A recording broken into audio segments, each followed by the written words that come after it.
are now listening to Season 3 of the VMX Show.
Hello, and welcome to the VMX Show. This is Season 3, Episode Foe. That's right.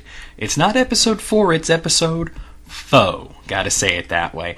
Starting things off with a song from Mega Man 9 for Wii, 360, and PS3. That was We Are the Robots, which is one of the Wily stage themes. And actually, the first song that a lot of people heard, the first song that I ever heard from Mega Man 9 was, of course, Tornado Man's theme, because I saw that initial trailer where they used Tornado Man's theme.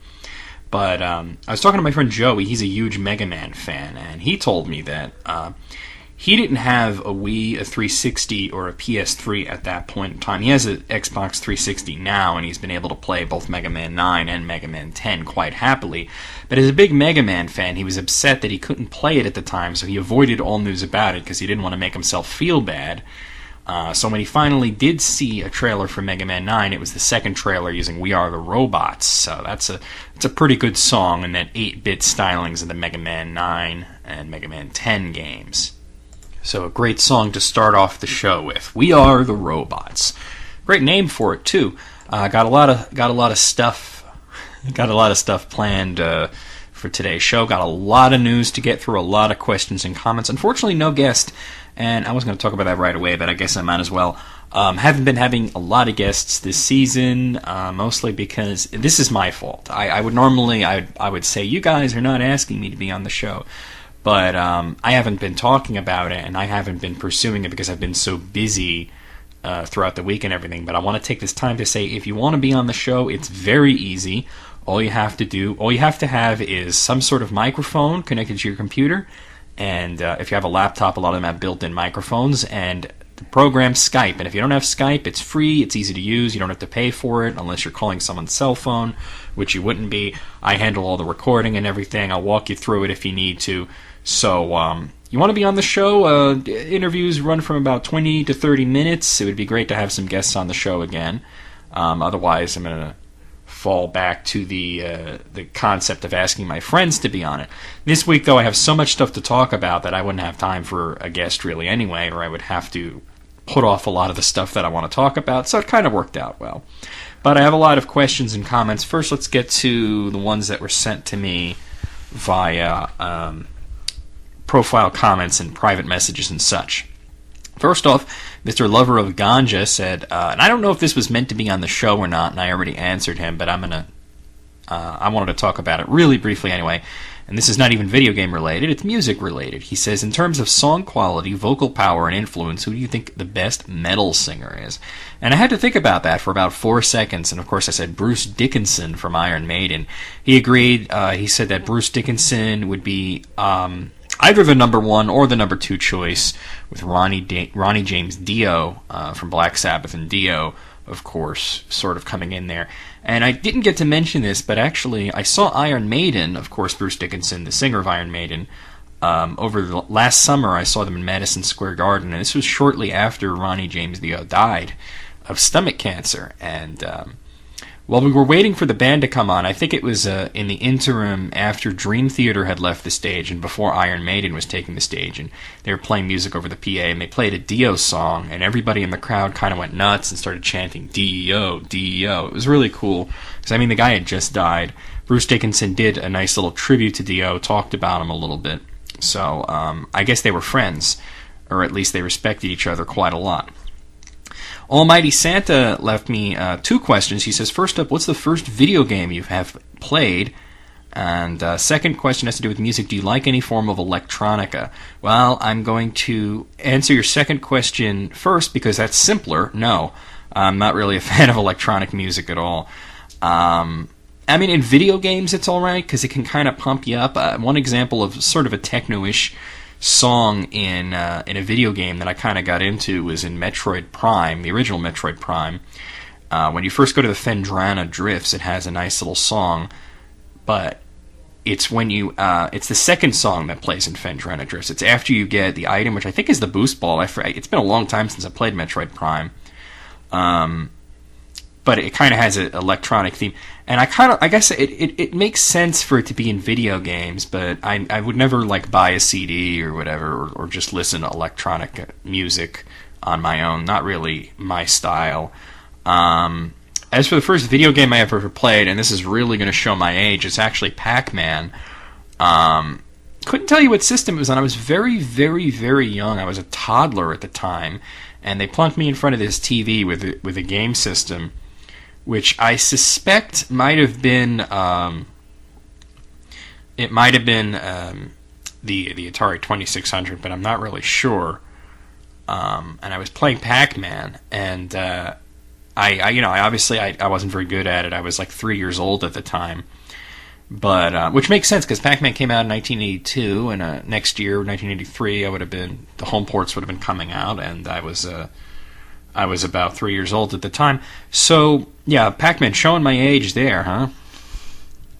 There's a time where you brag about that, where you say, to all these kids, like, my first game was Final Fantasy VII. Yeah, well, I started with Pac-Man, bitches. But then after a while, it's like, you don't even want to say it because it just makes you feel old. Because that was a long time ago. Okay. So, great questions from Almighty Santa. Moving on to Killer Clock. Question says, maybe this has already been answered. Do you plan on playing all the way through Super Meat Boy, or do you just plan on getting as far as you can? And that's a good question. Of course, he's referring to the Let's Fail at Super Meat Boy feature that's going to be coming up, I think, after Lufia 2. I'm not actually sure. Let me look it up real quick, and I'll tell you exactly when I'm going to be doing that. My first Let's Fail was Let's Fail at I Want to Be the Guy, and I said right out it's going to be 20 videos. Actually, no, it's coming after... It's coming... wow, it's on the horizon, yeah. Lufia 2, then Ghosts and Goblins Anthology, then the Castlevania Circle of the Moon playthrough, then Let's Fail at Super Meat Boy.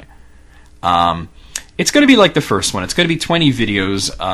The videos are going to be a little longer. They're going to be like 15 minutes long.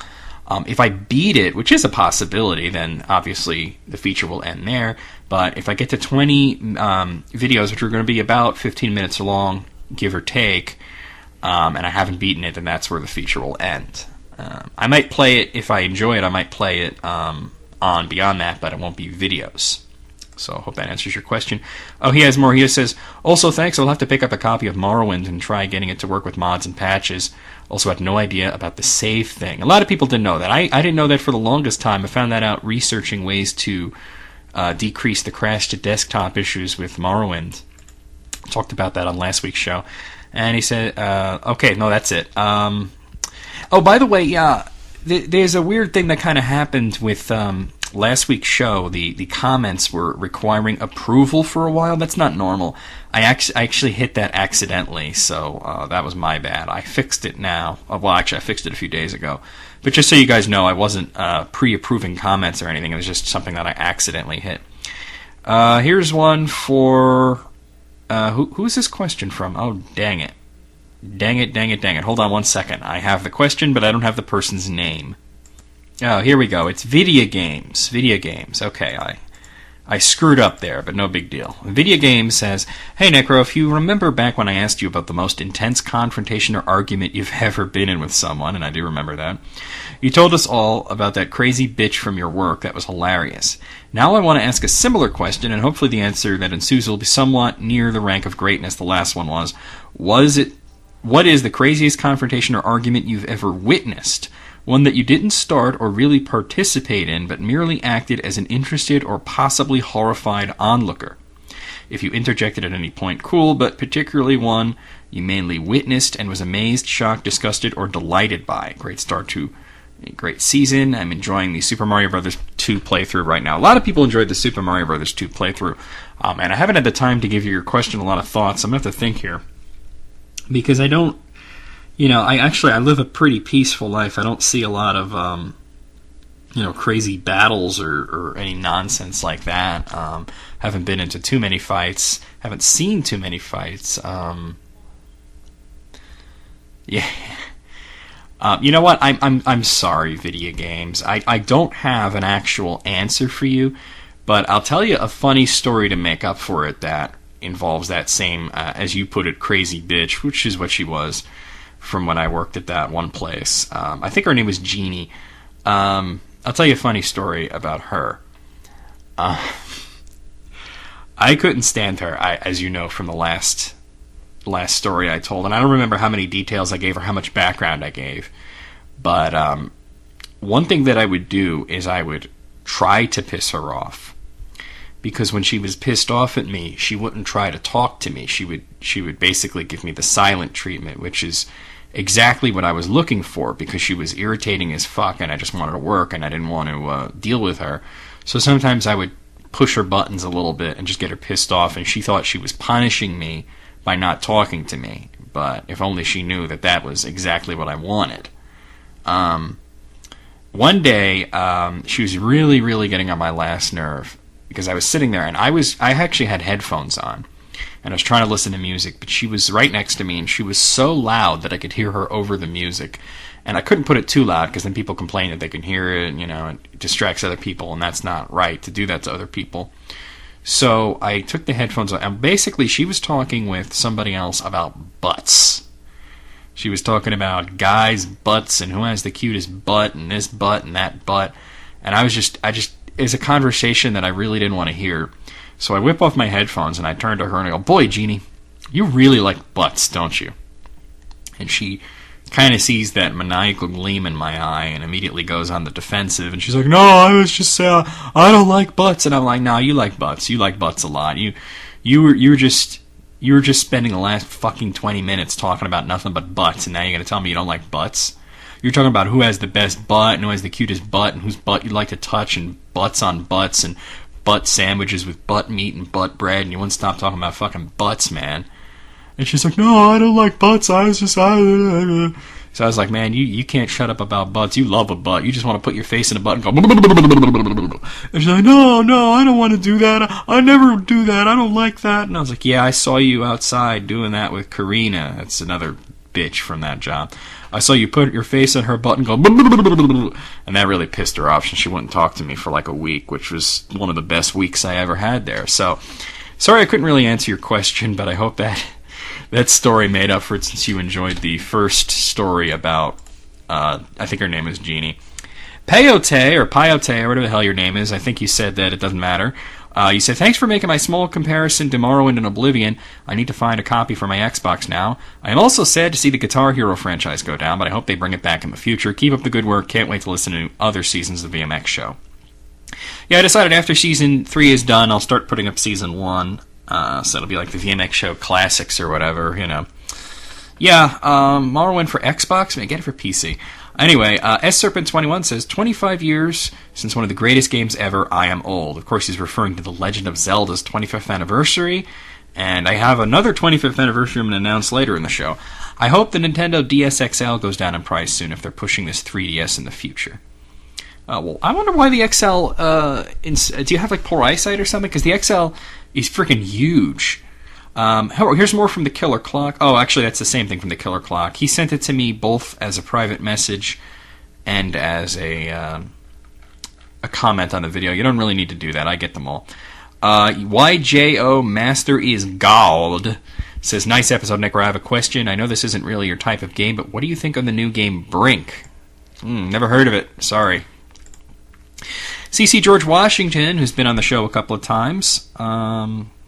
Actually, no, let's see what's going on here. Is he talking to me or not? Okay, this started with JMeister25. He says, thanks for the background info on Dream Theater, but what is your beef with Halo? Good story, emotional at times, likable protagonist, great visuals, great dialogue, and so on, so what's up with that? I already answered him, and I basically refuted everything he said. I don't like the protagonist, I don't care about the visuals or the dialogue, and the gameplay is boring to me. So, and CC George Washington offered his 2 cents, saying, being a player that could have gone pro in Halo, the gameplay isn't really that great if you're like Necro and you don't like multiplayer that often.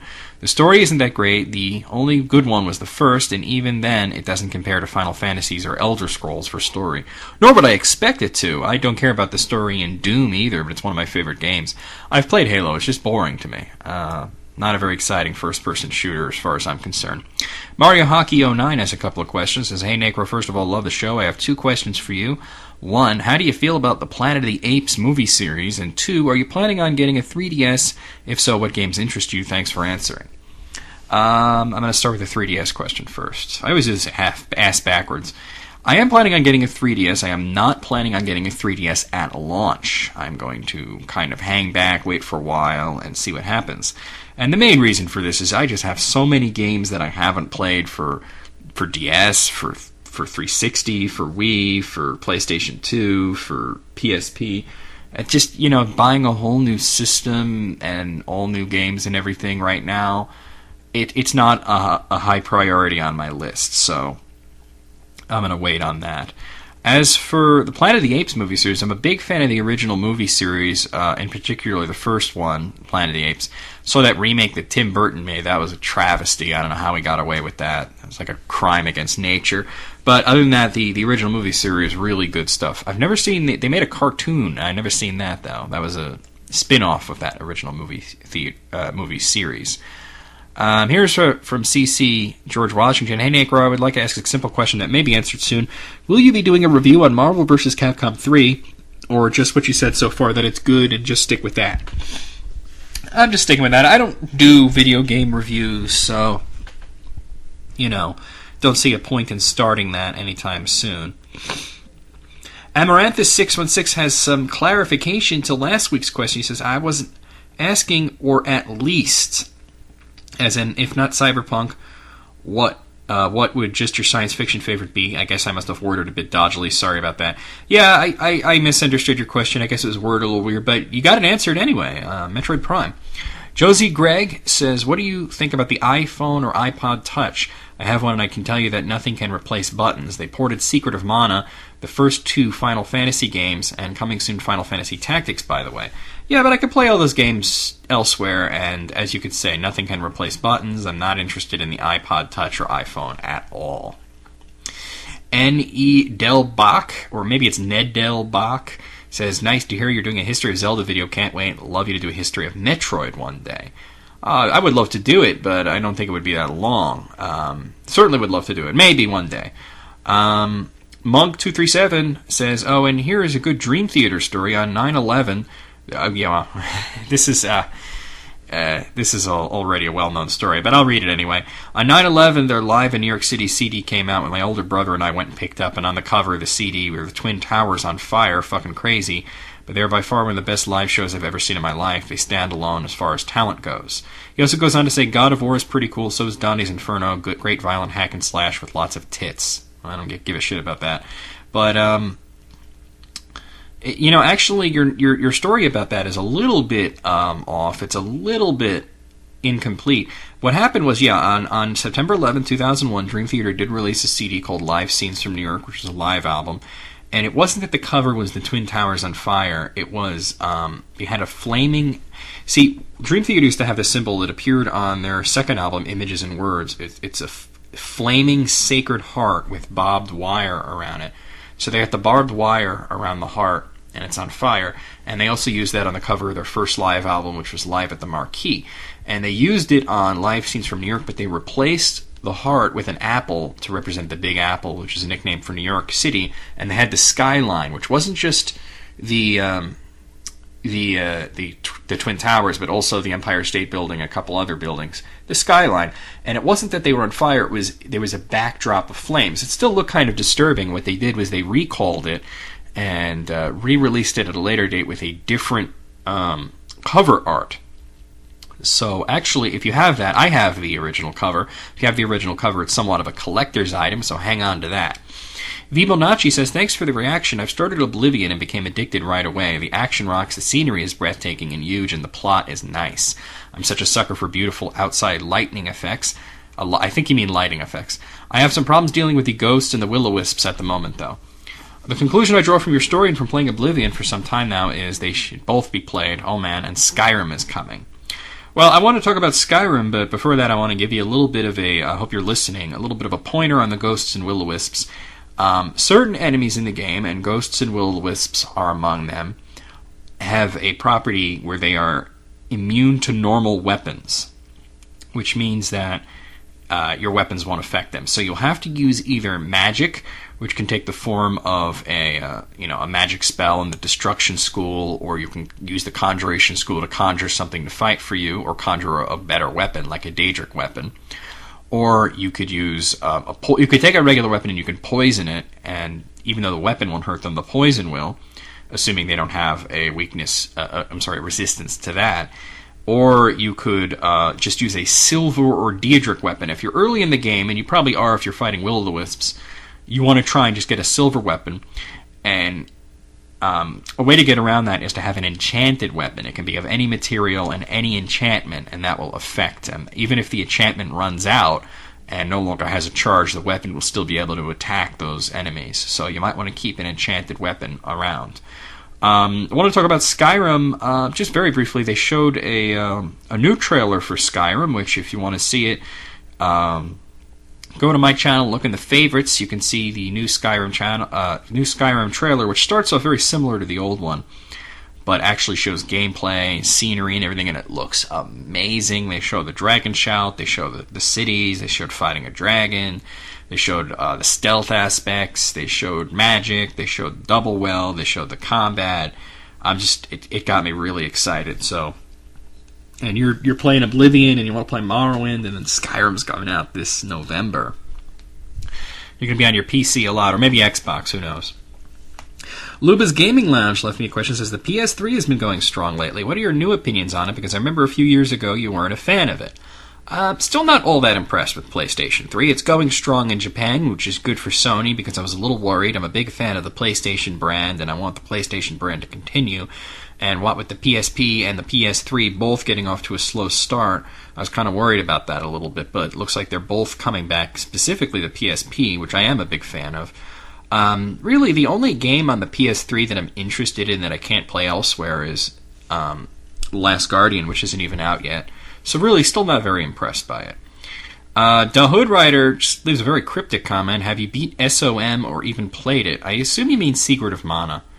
I've played it, I haven't beaten it. I don't like Secret of Mana all that much. I was a big fan of the first game in the series, and Secret of Mana, it was a lot of fun at first, but it just got old after a while. And I've always said, this is a really great game. I know it's a great game. I should really try and get through it. But every time I try and get through it, I get pissed off or I get bored or whatever, and I play a different game. So I don't know, I guess it's just, there's something about that game. I hope you mean Secret of Mana. Guys, if you want to ask me about a game, spell it out. Don't give me an acronym. You could mean anything. He could mean S&M for all I know. Dave Cornfan says 2 epically long videos in a row. Thank you, good sir. Of course, referring to the VMX show and the Super Mario Bros. 2 playthrough. Also, thanks for reading my comment. You seem like a Deadpool fan. If you are, I was wondering what your thoughts are on his recent fame in comics, a lot of ongoings and miniseries after being away for a while. I'm a big fan. I love his humor. Nice change from the usual serious stuff I read. Also, what did you think of what they did to Deadpool in the Wolverine film? There's a lot there to answer. First off, I want to say he never really went anywhere. He always had some sort of series. Before the current Deadpool series, which, there's Deadpool Team Up, there's Deadpool Max, there's Deadpool Merc with a Mouth, that ended though, and there's also Deadpool Core, and there's the mini-series, which never seemed to stop. But before that, there was Cable and Deadpool. Before that, there was Agent X, and before that, there was the old Deadpool series. He never really went anywhere. It's just that now, all of a sudden, he's really popular, and I'm very happy because more Deadpool means more happy. It's the only Marvel series I give a damn about. As for what they did to him in the Wolverine film, I know a lot of people are upset about that. I didn't mind because Ryan Reynolds had the character down. I know at the end he was really weird and everything, but I didn't mind that at all. It was a different take on the character, and obviously it did a huge part in launching the character's fame. A character that had always been somewhat popular would become massively popular because of the movie, so I can't really bitch about it all that much, and I don't see the point in it. I really liked the Wolverine movie. It was my favorite out of the X-Men movies so far, and after seeing the trailer for X-Men First Class, I'm going to say that it's going to stay that way, because that looks awful. God Savant asked a question. I actually already answered him, but I might as well read it here. He says, didn't SNK go out of business? I played a lot of SNK fighters back in the day, but never tried Capcom versus SNK. SNK did indeed go out of business, but what happened was there was a company called Playmore, and they basically hired all the people who used to work at SNK and then renamed the company SNK Playmore. So it's not the same company, but it has pretty much the same people. So there you have it. Mar Lucatero says I should change my name to NecroVMX, meaning that he should, not that I should. I don't think that would go over too well, dude. Chubby Luigi says, question for next week. Necro, what do you think about Sony's Steve Butler advertising campaign they got going on? Also, what is the best video game ad you ever saw? I don't know anything about the Steve Butler thing. The best video game ad I ever saw? That was a tough one, because most of them are terrible. Most of them just show the gameplay anyway, but one that was... I like the Metroid Prime commercial, because it did that live-action thing, which could look really bad, but they did a good job of it, so it actually looked kind of cool.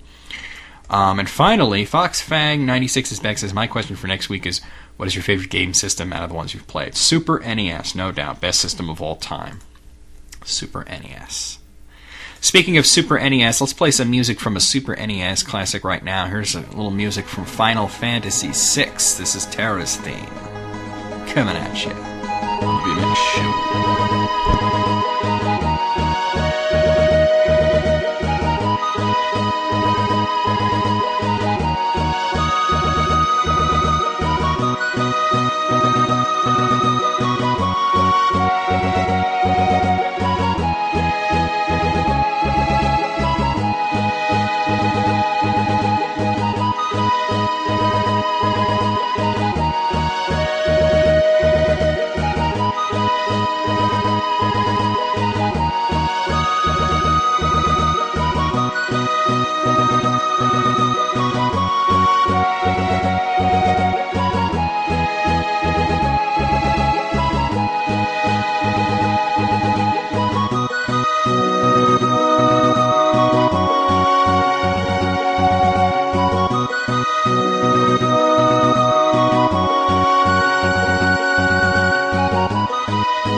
Terra's theme, Final Fantasy VI, huge song from a huge game.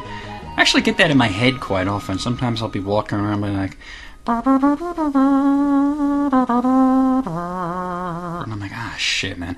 I don't want to fucking play Final Fantasy VI again. I just played through the whole fucking thing not too long ago, but, you know, it does get in my head, that particular song. A couple other songs from video games will get lodged in my head randomly, but that's one of the big ones.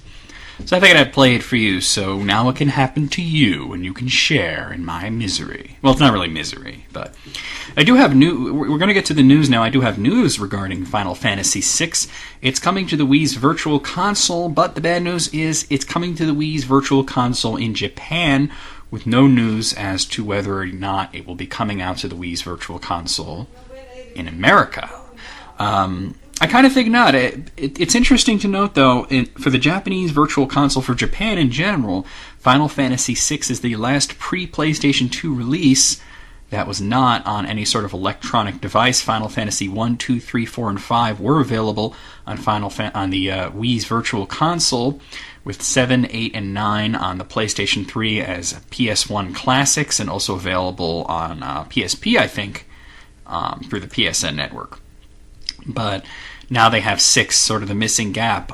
We don't have that much. We have Final Fantasy 1 on the Wii's Virtual Console, and we have 4, which is called Final Fantasy 2, because they're doing the Super NES version, the original American Super NES version, which was called Final Fantasy 2, which I wish they would have changed that, because we know it as 4. It was released on the Game Boy Advance as 4, it was released on the DS as 4, and pretty soon it's going to be released on the PSP as 4, so don't know why they're doing that, but maybe it'll find its way here. They'll probably call it Final Fantasy 3. Who knows? Who cares? But that's a little bit of news. A little bit of news about that. Mentioned earlier that the Legend of Zelda 25th anniversary, and that there is another 25th anniversary of the major series coming along soon. Metroid will be hitting its 25th anniversary very soon. And of course, just with Zelda, no news as to will Nintendo do anything about this. I wondered last week whether Nintendo would do anything about the 25th anniversary of Zelda, and there was some talk about them releasing some sort of collection for the Wii, which would be sort of similar to the Super Mario Brothers collection, which we know as Super Mario All-Stars, that was released for Mario's 25th anniversary. But no news as to whether or not that's actually going to happen, or if they're doing anything with Metroid. I kind of think they probably won't do anything with Metroid. They haven't done anything with Metroid in a long time. I mean, they've been farming it out to other game developers like Retro and Team Ninja, and they haven't actually made a Metroid game in a long time. And in Japan, it's not a popular series. It's really, most of its popularity is here in America. So go figure on that. Just wanted to mention Metroid's 25th anniversary because I am a big fan of the series. Here's something for fans of another big series, Call of Duty. Of course, the last game in the series was Call of Duty Black Ops. And every time I say it, it sounds like I'm saying Call of Duty. I'm not trying to say that. It just sounds like I'm saying that.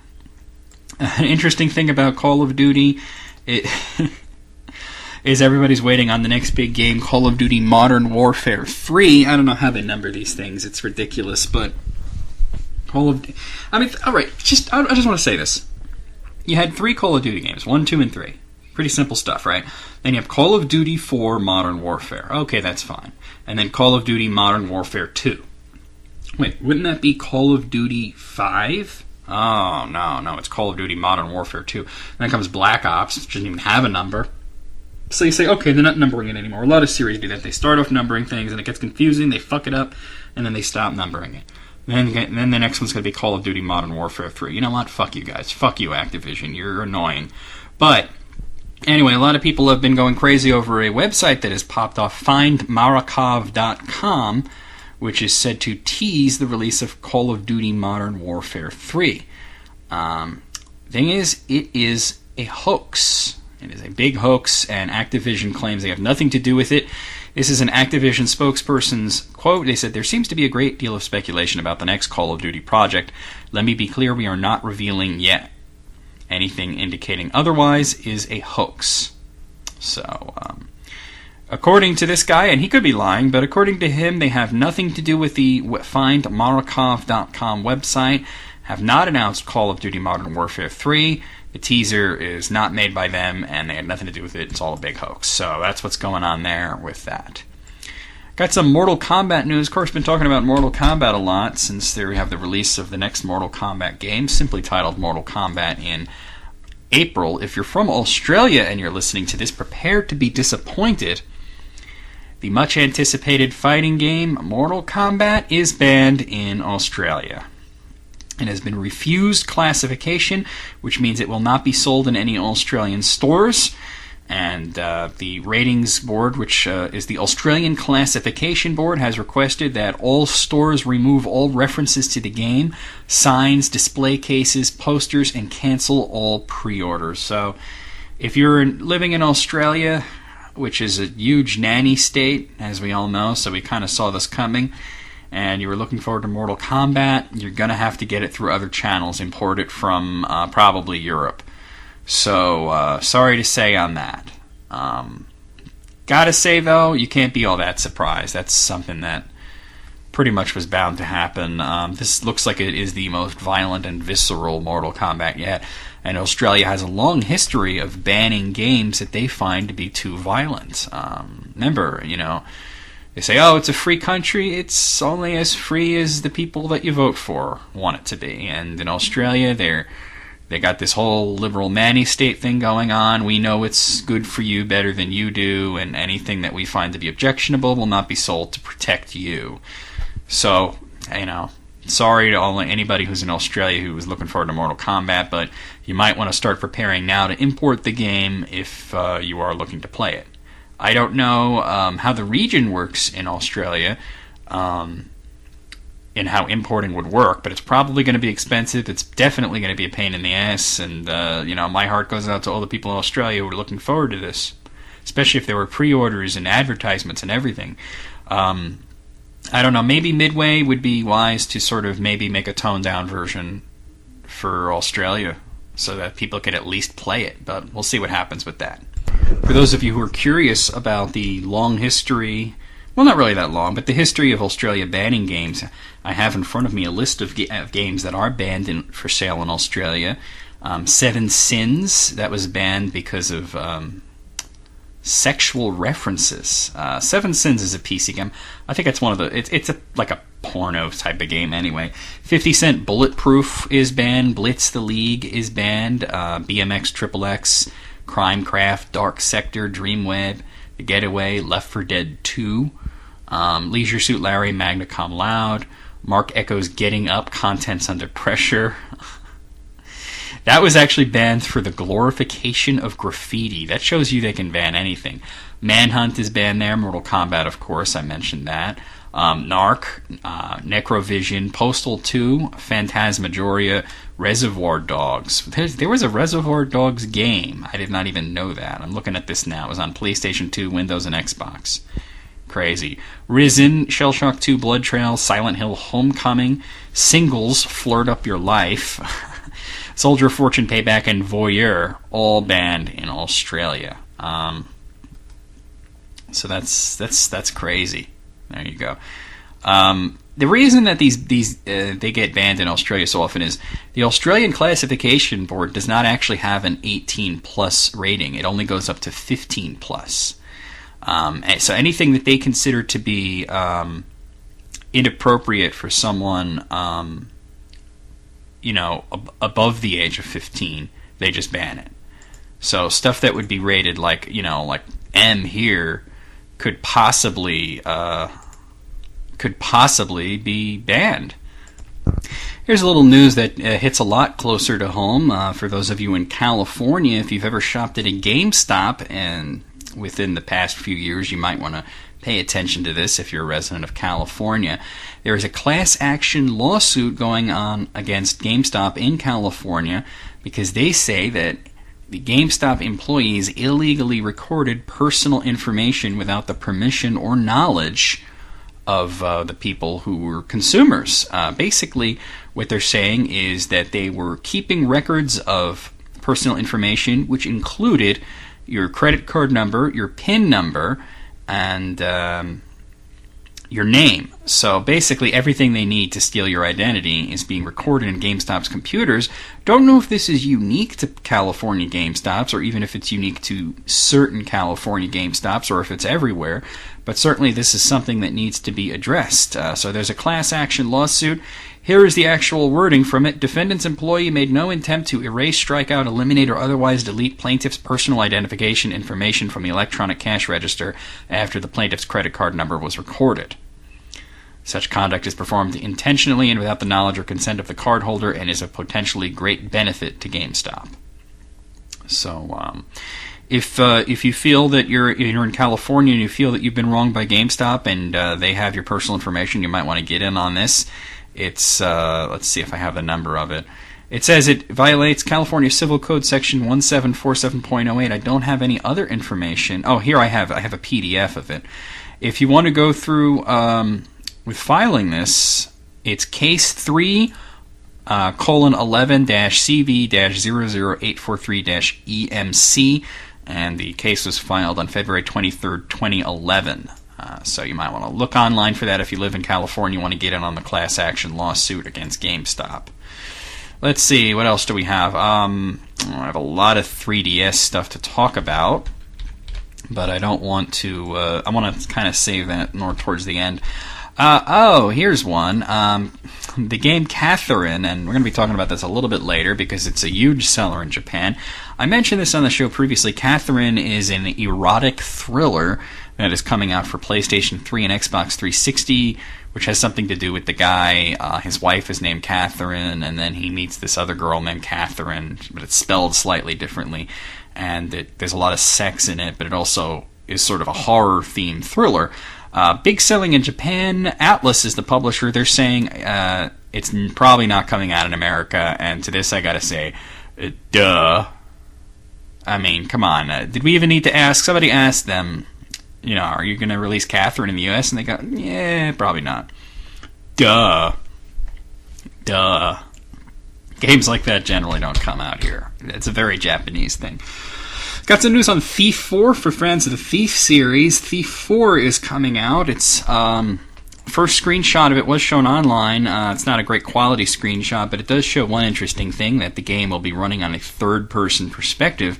The first 3 games were all shown from a first-person perspective, so that's sort of a big change. And knowing the people who play Thief, knowing the fandom, I know a few people in the fandom, they're going to go insane over this. This is going to be crazy. They're going to talk about how it ruined the series and how it sucks, and that they're now going to buy it, and that they're going to boycott the company, and then they're going to kill themselves. And that's what's going to happen. That's what's going to happen. Not that they're going to kill themselves, but that's what they're going to say it, you know. They're insane. This is like the... well, it's kind of the same fandom, really, as Fallout. When Fallout 3 comes out, oh, this isn't Fallout, it's not in 256 colors. You know, so there you have it. That's just a warning to anybody who is around people in the Thief fandom. Beware, it might be getting kind of insane pretty soon.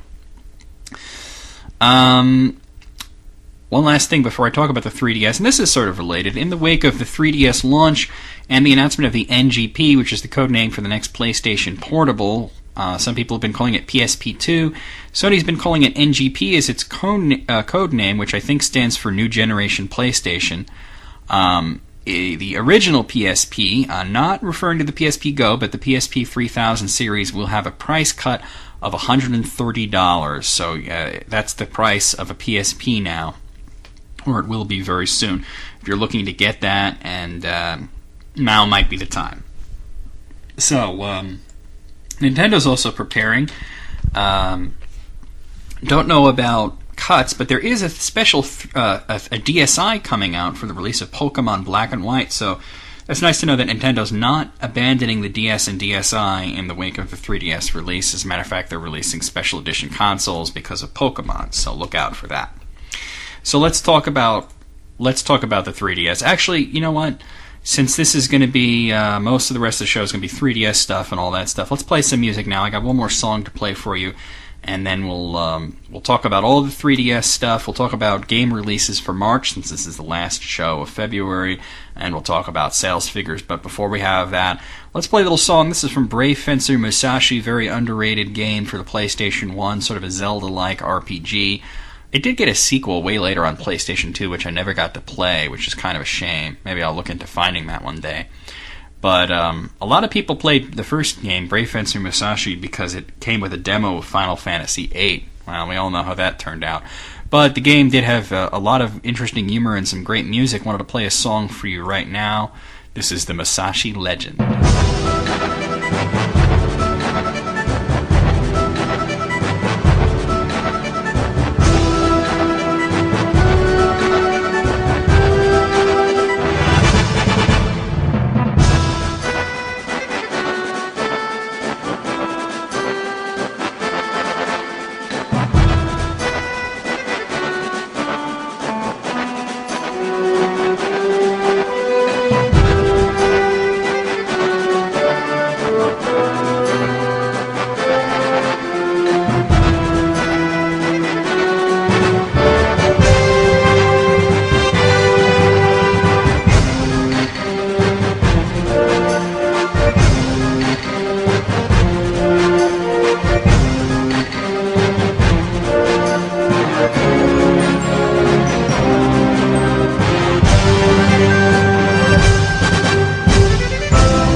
Great song from Brave Fencer Musashi, the Musashi Legend. That one's on PlayStation 1. You should look into that. Kind of an obscure game from Square Enix, back when they were just Square. Okay, so I wanted to talk a lot of stuff about the 3DS. First, I want to mention that the 3DS has indeed launched in Japan this Sunday, I believe. So that's a big deal. It is selling out. They are going crazy over it. I am going to tell you what all the American launch games are, but before I get to that, I want to know the games that were launched in Japan. How are they? Because a lot of the games that are launched in Japan, the launch games, are going to be the games that are going to come out here. Maybe at launch, maybe later on, maybe not at all, but let's find out what's going on. So I have the scores from Famitsu. If you're not familiar with Famitsu, Famitsu is the most respected video game publication in the world. It is a magazine that has been published since 1985, when it was originally Famicom Famitsu. It is published weekly and comes in several different editions. There's Famitsu for Wii, Famitsu for Xbox, and so on and so on. And they are known for their notoriously tough review scores, which is anywhere from the lowest score being a 4 and the highest score being a 40. And how they accomplish this is they have 4 people rate the game on a scale from 1 to 10, and then they add it up. So if everybody gives it a 1, which is the lowest possible score, they say the game's a 4 and it's a piece of shit and it's worthless. If everybody gives it a 10, meaning 4 people have to agree that the game is perfect, they give it a 40. The first game ever to get a 40 from Famitsu was The Legend of Zelda Ocarina of Time for the Nintendo 64. Remember that I said this magazine had been around since the NES days. Since then, only about 14 or 15 games have had the honor of getting a perfect 40 score from Famitsu. As a matter of fact, I'd like to talk about that very briefly. I'll give you a quick list of the games that have gotten a perfect 40 from Famitsu. 15 so far: Legend of Zelda Ocarina of Time on Nintendo 64, Soul Calibur on the Dreamcast, Vagrant Story on PlayStation, Legend of Zelda The Wind Waker for GameCube, Nintendogs for the Nintendo DS, Final Fantasy XII for PlayStation 2, Super Smash Bros. Brawl for the Wii, Metal Gear Solid 4 Guns of the Patriots for PlayStation 3, 428 Fusa Sareta Shibuya Day by Sega, that's for the Wii, Dragon Quest IX Sentinels of the Starry Skies for the DS, Monster Hunter Tri for the Wii, Bayonetta for Xbox 360, New Super Mario Bros. Wii for the Wii, Metal Gear Solid Peace Walker for PlayStation Portable, and Pokemon Black and White for Nintendo DS. There's also been only 23 games so far that have received a near-perfect score of 39, meaning that 3 of the 4 reviewers thought it was perfect and 1 thought it was near-perfect. Those games would be The Legend of Zelda: A Link to the Past for Super Famicom, or Super NES rather, Virtua Fighter 2 for the Saturn, Ridge Racer Revolution for PlayStation, Super Mario 64 for Nintendo 64, Tekken 3 for PlayStation, Cyber Troopers Virtual On Oratorio Tangram for Dreamcast, Final Fantasy X for PlayStation 2, Gran Turismo 3 Ace-Mech for PlayStation 2, Resident Evil for GameCube, Dragon Quest VIII Journey of the Cursed King for PlayStation 2, Gran Turismo 4 for PlayStation 2, Kingdom Hearts 2 for PlayStation 2, Metal Gear Solid 3 Substance from PlayStation 2, Dead or Alive 4 for Xbox 360, Okami for PlayStation 2, Legend of Zelda Phantom Hourglass for the DS, Grand Theft Auto 4 for PlayStation 3, Call of Duty Modern Warfare 2 for PlayStation 3, Final Fantasy 13 for PlayStation 3, Red Dead Redemption for PlayStation 3, Naruto Shippuden Ultimate Ninja Storm 2 for Xbox 360 and PlayStation 3, the only multi-platform game to be on here at all, Call of Duty Black Ops, oh that's another one, okay, for Xbox 360 and PlayStation 3, and Monster Hunter Portable 3rd for PlayStation Portable. So, that's what's been going on. Very tough review scores from 4 to 40. So that'll put it in perspective when I give you the scores for the 3DS launch games in Japan. So let's show you what's going on there. Where is it? Seem to have lost. Oh, here we are. Okay. So we got 1, 2, 3, 4, 5, 6, 7, 8, 9, 10 games which have launched with the Nintendo 3DS in Japan. Here they are with their Famitsu scores. Combat of Giants Dinosaurs got all 6s across the board for a total of 24 out of 40. Samurai Warriors Chronicle got 2 9s and 2 8s for a total of 34 points out of 40, so that's a pretty good review score. As a matter of fact, only one game has gotten higher than that, and that's Nintendogs Plus Cats, which got 2 10s and 2 9s for a total of 38. That's the highest reviewed Nintendo 3DS game in Japan. Of course, the thing is, they love Nintendogs there. They gave the original Nintendogs a 40. Personally, I don't think it's much of a game, but there you have it. Professor Layton and the Mask of Miracle got 8s across the board for a total of 32 out of 40. Puzzle Bobble 3D, which would be known here as Bust-A-Move Universe, got 6s across the board for a total of 24 out of 40. Ridge Racer 3D got 2 8s, a 7, and a 9 for a total of 32 out of 40. Shanghai 3D Cube got 3 7s and a 5 for a total of 26 out of 40. Super Monkey Ball 3D got a 9, 2 8s, and a 7 for a total of 32 points out of 40. Super Street Fighter 4 3D Edition got 2 9s and 2 8s for a total of 34 out of 40. And Winning 11 3D Soccer, which would be known here as Pro Evolution Soccer, got 8s across the board for a total of 32 out of 40. So, wow, huh? Mostly good reviews, according to Famitsu, the best game being Nintendogs plus Cats. The best games after that, which are actually games, were tied with 34 points, would be Samurai Warriors Chronicle and Super Street Fighter 4 3D Edition. The worst game of the batch being Puzzle Bobble 3D, which got 6s across the board, 6, 6, 6, 6. So that's kind of a shame for the Puzzle Bobble games, but... well, 6 out of 10 isn't bad. It's above average, but, when you have that many games launching and, you want to get the best ones, that's what's going on. So, what's launching with the 3DS in America? It's about a little more than a month away. So, March 27th, the release of the Nintendo 3DS and the following games: Pilot Wings Resort, Steel Diver, Nintendogs plus Cats, Super Street Fighter 4 3D Edition, The Sims 3, Madden Football, Pro Evolution Soccer 2011 3D, Lego Star Wars 3 The Clone Wars, Ridge Racer 3D, Super Monkey Ball 3D, Bust-A-Move Universe, Samurai Warriors Chronicles, Asphalt 3D, Combat of Giants Dinosaurs 3D, Rayman 3D, Tom Clancy's Ghost Recon Shadow Wars. So... here's the European, or to be more specific, the United Kingdom's lineup, which was revealed a couple of weeks ago. It has fewer games, but this is what's coming to the European folks for the Nintendo 3DS. Nintendogs plus Cats, Super Monkey Ball 3D, Asphalt 3D, Lego Star Wars 3 The Clone Wars, Super Street Fighter 4 3D, Rayman 3D, Tom Clancy's Ghost Recon Shadow Wars 3D, Tom Clancy's Splinter Cell 3D, and Pro Evolution Soccer 3D. Now you notice that there are some big games that aren't on the list: Dead or Alive Dimensions, Resident Evil Mercenaries 3D. Those will be coming out shortly after. They call it a launch window, which is what Nintendo calls the time between March 27th and E3, which is in early June. So they call that the launch window, and there's a lot of games coming out in that time. But the ones that I've mentioned today are the games coming out on the same day as the actual system, which is the traditional view of what a launch game is. If you're wondering just how successful is the 3DS in Japan, well, they say that there's an initial shipment of 400,000 units. I'll be going into sales probably next week. I have sales figures for this week, but they don't include the 3DS stuff yet. So, wow. They're saying that if you had it lined up by 9 o'clock, you were out of luck.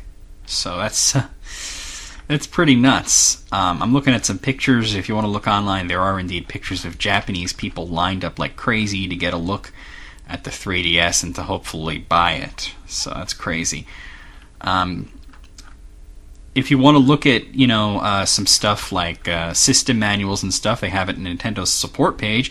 If you go to www.nintendo.co.jp/3ds/support, you can look at the system's manuals and stuff. Of course, it'll be in Japanese, but you can come take a look at it, And if you want to look at some other stuff that came with the system, in Japan at least, go to ds.ign.com/articles/115/228-9p1.html, and they got their 3DS article, which includes pictures of little cards, AR cards, some of the game packaging, stuff like that, so you can see what's going on with the 3DS.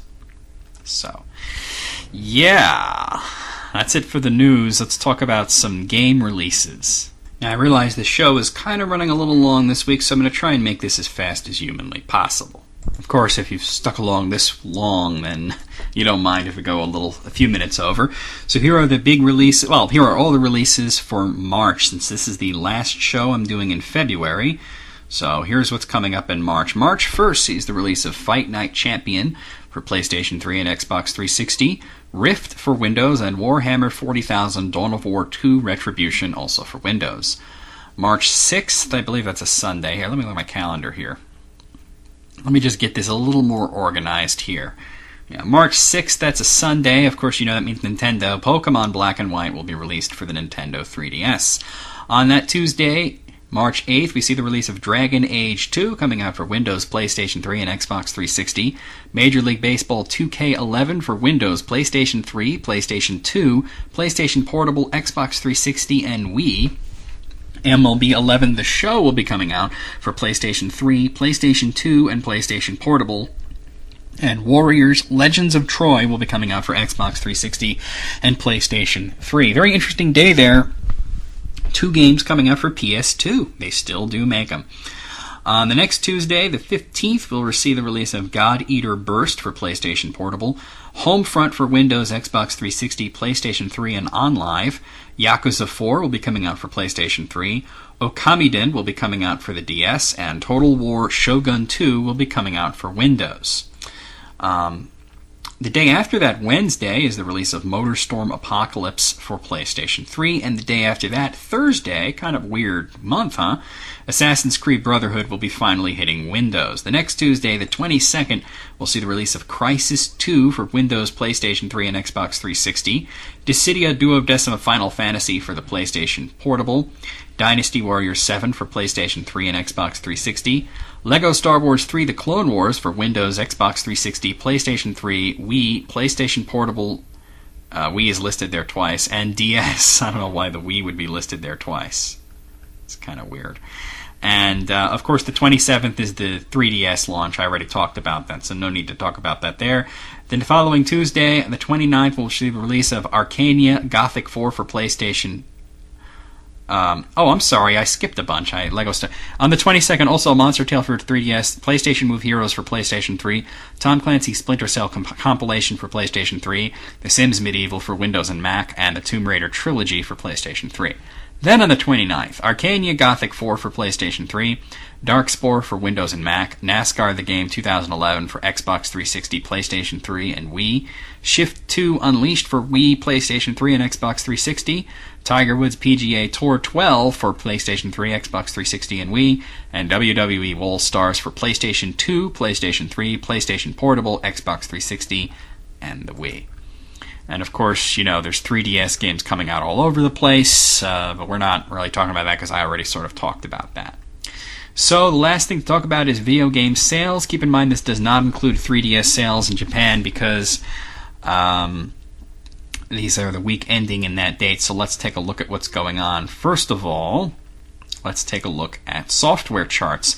And I'm happy to announce that I will also be including European charts starting from now on. So let's look. Here are the top-selling games in America for the week ending in February 19th.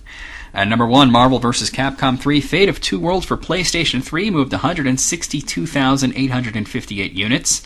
At number 2, Marvel vs. Capcom 3 Fate of Two Worlds for the Xbox 360, moving 140,656 units. At number 3, Wii Sports for the Wii, moving 88,393 units. At number 4, Just Dance 2 for the Wii, moving 75,932 units. At number 5, Kinect Adventures for Xbox 360, moving 65,798 units. At number 6, Wii Sports Resort for the Wii, moving 60,107 units. At number 7, Call of Duty Black Ops for Xbox 360, moved 57,044 units. At number 8, Dead Space 2 for Xbox 360, moved 50,935 units. At number 9, Dragon Quest VI Realms of Revelation for the DS, moved 40,885 units. And at number 10, Call of Duty Black Ops for PlayStation 3, moved 40,669 units. Here are the top 10 best-selling games in Japan for week ending in February 20th, 2011. At number 1, Catherine for PlayStation 3, moved 138,988 units. At number 2, Marvel vs. Capcom 3, Fate of Two Worlds for PlayStation 3, moving 67,045 units. Number 3, Sengoku Mosu 3Z, which would be called Samurai Warriors 3Z here, moving 53,498,000 units. At number 4, Monster Hunter Freedom 3, or Monster Hunter Portable 3rd in Japan, moved 36,400 units. As for PSP, at number 5, Tales of the World Radiant Mythology 3 for PlayStation Portable, moved 30,395 units. At number 6, Two Worlds 2 for PlayStation 3, moved 24,545 units. At number 7, Catherine for Xbox 360, moved 19,178 units. You could really see that's not a popular system in Japan. At number 8, Hakudo Zuisuruku DS, I hope that's how you say it, for the DS, moved 14,104 units. At number 9, Marvel vs. Capcom 3, Fate of Two Worlds for Xbox 360, moved 13,858 units. And at number 10, Gyakuken Kenji 2, also known as Ace Attorney Investigations 2 for the DS, moved 13,072 units. Here are the top 10 best-selling games in Europe for the week ending in February 19th. At number 1, Wii Sports for the Wii, moved 55,741 units. At number 2, Call of Duty Black Ops for the PlayStation 3, moved 54,531 units. At number 3, Wii Sports Resort for the Wii, 51,272 units. Number 4, Dead Space 2 for the PlayStation 3, moved 47,360 units. At number 5, Just Dance 2 for the Wii, moved 46,022 units. And number 6, Marvel vs. Capcom 3, Fate of Two Worlds for PlayStation 3, moved 45,409 units. At number 7, Call of Duty Black Ops for Xbox 360, moved 45,273 units. At number 8, Marvel vs. Capcom 3, Fate of Two Worlds for Xbox 360, moved 40,695 units. At number 9, Mario vs. Donkey Kong Mini Land Mayhem, hanging in there for the DS at 39,514 units. And at number 10, Dead Space 2 for Xbox 360, moving 38,722 units. The top-selling consoles for the week ending in February 19th, 2011. In America, the Xbox 360 is number 1 with 138,985 units, followed by the DS with 102,510 units, the PlayStation 3 with 95,508 units, the Wii with 88,393 units, and PlayStation Portable dead last at 36,852 units. In Japan, the number 1 selling console was the PSP with 65,997 units sold, followed by the PS3 with 24,564 units sold, the DS with 21,184 units sold, the Wii with 11,896 units sold, and dead last the Xbox 360 with 2,617 units sold. Always very, very interesting to see our top console being the bottom console in Japan, and their